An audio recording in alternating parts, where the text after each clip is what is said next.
Bihar public service commission నిర్వహించిన పరీక్షలకు అవకతవకలపై బీహార్లో ఉద్రిక్తతలు దారితీసింది.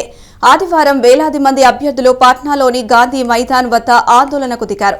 ఈ క్రమంలో సీఎం నితీష్ కుమార్ నివాసం వైపు ర్యాలీగా బయలుదేరేందుకు ప్రయత్నించగా పోలీసులు వారిని అడ్డుకోవడంతో తీవ్ర ఉద్రిక్తత పరిస్థితులు తలెత్తాయి.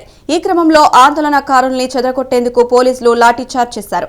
ఈ నేపథ్యంలో రాజకీయ నేత ప్రశాంత్ కిషోర్, కోచింగ్ సెంటర్ యజమానులు మరో 700 మంది నిరసనకారులపై పోలీసులు కేసులు నమోదు చేశారు.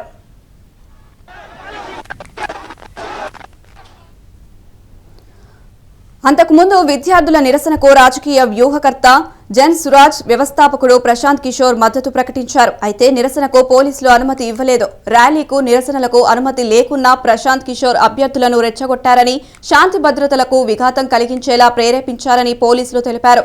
తమ మార్గదర్శకాలను పాటించని కారణంగా ప్రశాంత్ కిషోర్, కోచింగ్ సెంటర్ల యజమానులు మరో 700 మంది నిరసనకారులపై కేసు నమోదు చేసినట్టు పోలీసులు తెలిపారు.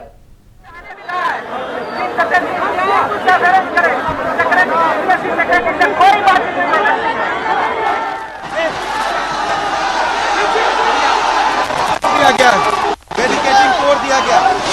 ये बीच में दिख रही है प्रशांत किशोर। सरकार कहा कि बीपीएससी सेक्रेटरी से मिलता है।